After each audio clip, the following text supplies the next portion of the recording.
Hello students, कक्षा छठी के class 6 के सभी विद्यार्थियों को मेरा सुप्रभात। आशा करता हूँ आप लोग स्वस्थ होंगे। मैं आप लोगों का हिंदी विषय का शिक्षक फतेह खान आज आप लोगों के समक्ष आप लोगों की चंद्रिका पुस्तक से पिछले वीडियो में मैंने पार्ट 1 के ऊपर चर्चा की थी तो आज मैं आप लोगों का जो द्वितीय पार्ट है यानी दूसरा पार्ट जो है सेकंड चैप्टर, उसके ऊपर मैं आज चर्चा करूंगा, डिस्कस करूंगा। ठीक है, तो चलिए हम लोग पार्ट का प्रारंभ करते हैं। ध्यानपूर्वक मेरी बातों को सुनिए और अपनी पुस्तक को भी देखते हुए समझने का प्रयास कीजिए। ठीक है, तो पार्ट 2 इसमें क्या है, इस चैप्टर का नाम है, पार्ट का नाम है केवल 10 रुपयों के लिए।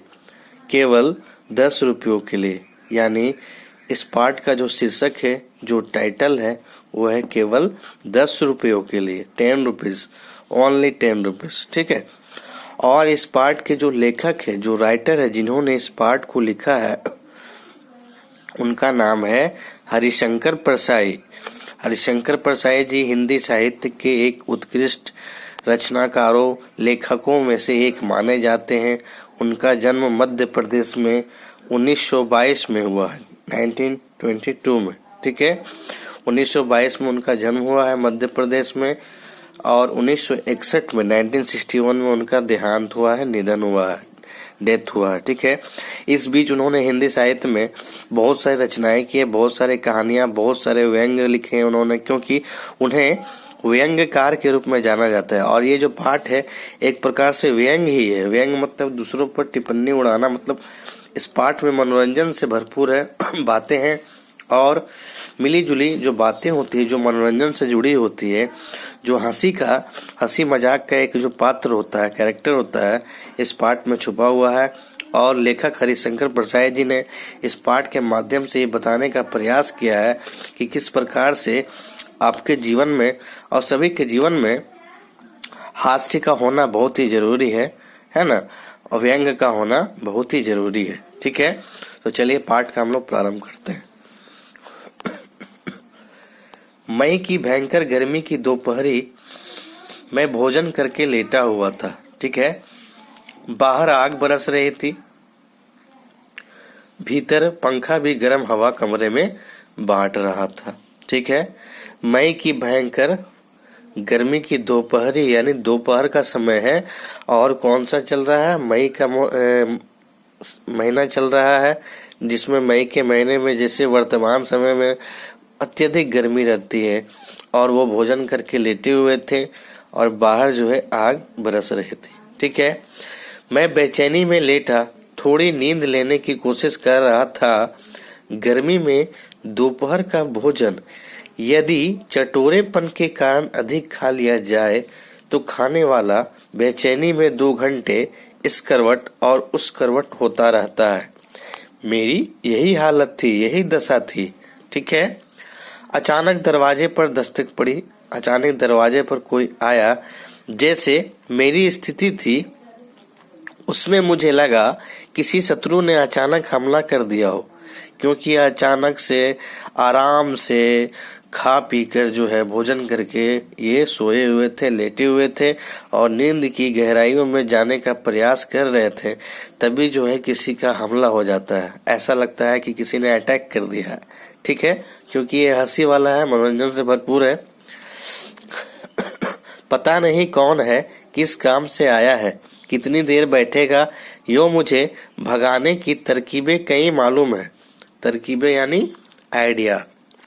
पर कुछ ऐसे विकट वीर होते हैं, विकट का अर्थ होता है गंभीर वीर होते हैं कि उन्हें उठकर जाने के लिए जो भी अस्त्र यानी जो भी हथियार, जैसे हम लोग कोई भी बहाना बनाते हैं ना, लेकिन कोई भी बहाना बना ले वो लोग नहीं जाते हैं। ठीक है, चलाए जाए उन्हें वे मजे से लेते हैं। मैं अगर पिस्तौल भी निकाल लूं तो वे डरकर भागने की बजाय पिस्तौल के बारे में बात करने लगेंगे। ठीक है, उसके बाद क्या है, मैंने दरवाजा खोला और एक कई बार के परिचित परिचित मतलब जानकार व्यक्ति जिसको हम लोग जानते हैं पहचानते हैं, सज्जन ने घर में प्रवेश किया।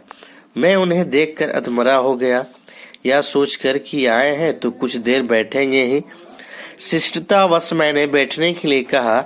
शिष्टतावश माने शिष्टाचार के साथ, अदब के साथ, है ना। कहते हैं कि जैसे हम लोग कोई घर में हम लोगों का मेहमान आते हैं, चाहे कोई भी बड़ा व्यक्ति आता है, चाहे कोई भी छोटा व्यक्ति क्यों ना आता है, हम लोग उसको अदब से शिष्टाचार से बैठने के लिए आमंत्रित करते हैं कि बैठिए। ठीक है, मुझे भी कुर्सी पर बैठना पड़ा। वे बैठे रहे और मैं बिस्तर पर लुढ़कता रहूं, यह अशिष्टता होगी। यानी जब कोई मेहमान आएगा उसको हम लोग बैठने के लिए कुर्सी पर कहेंगे और खुद जाकर हम लोग लेट जाएंगे, तो ये जो है अशिष्टता होगी। ठीक है, उसके बाद क्या है, वे सामान्य आदमी हैं, निम्न मध्यम वर्गीय। मैंने उनसे पूछा, इतनी दोपहर में आपने कैसे कष्ट किया आने का। ये जो पाठ है इसमें मध्य वर्गीय यानी मध्यम वर्गीय यानी मिडिल क्लास फैमिली के बारे में बताया गया है कि मध्यम वर्गीय के जो लोग होते हैं, जो परिवार होते हैं, वो किस प्रकार से बहुत सारी कठिनाइयों से होकर गुजरते हैं, है ना।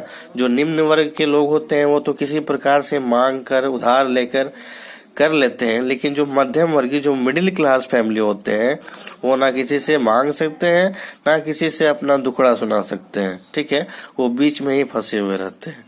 तो ये पाठ जो हरिशंकर प्रसाद जी का एक निम्न मध्यम वर्गीय सामान्य आदमी का वर्णन किया गया है इस पाठ में, इस चैप्टर में। ठीक है, फिर है, उन्होंने जवाब दिया, यूं ही इधर से निकला तो सोचा कि आपसे मिलता चलो। ठीक है, वे इधर से निकले थे यानी अपने सुविधे से आए थे। सुविधे का अर्थ होता है आराम से, सुविधा से। ठीक है, मेरे या और लोगों के पास भी ऐसे लोग आते हैं जो अपना काम पूरा करके दूसरों के पास उसका काम ना करने देने के लिए पहुंच जाते हैं। वो अपना काम तो कर ही लेते हैं। कई व्यक्ति ऐसे होते हैं जो अपना काम कर लेते हैं और अपना काम समाप्त हो गया, खत्म हो गया, तो चलते हैं दूसरों के काम में रोड़ा अटकाने के लिए, रोकने के लिए कि कैसे टाइम पास किया जाए। ठीक है, ये सहज जवाब देते हैं, कुछ काम नहीं था तो सोचा कि आपके पास ही थोड़ी देर बैठे, फुर्सत का समय है। यानी फुर्सत का अर्थ होता है कोई काम ना हो, जिसके पास कोई काम ना हो, समय ही समय हो।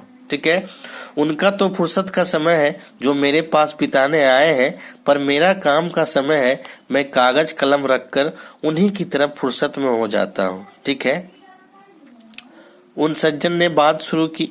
वो जो व्यक्ति आया था वो अपनी बातों को शुरू कर देता है। अमेरिका हिंद महासागर में सैनिक अड्डा बना रहा है, इससे पूरे एशिया को खतरा है। तरह तरह की बातें करने लगा इधर उधर की। सुना है कि अणुशक्ति से युक्त मिसाइल भी आने वाली है। ठीक है, उसके बाद ये जो देखिए इसमें चित्र दिया हुआ है, ये जो व्यक्ति है इनका घर है और ये जो है आगंतुक है, मेहमान के रूप में इस व्यक्ति के घर में आए हैं दोपहर के समय में। और आने के बाद जो है दोनों बैठकर तरह तरह की बातें हो रही है ना। अन्य अन्य देशों की, देश विदेश की बातें हो रही है, चर्चा हो रही है। ठीक है, फिर है, मुझे उस वक्त एशिया की बिल्कुल चिंता नहीं थी, मुझे चिंता अपनी बेचैनी की थी। मैंने कह दिया, आप ठीक कहते हैं। ठीक है, मैंने कह दिया कि आप ठीक कहते हैं।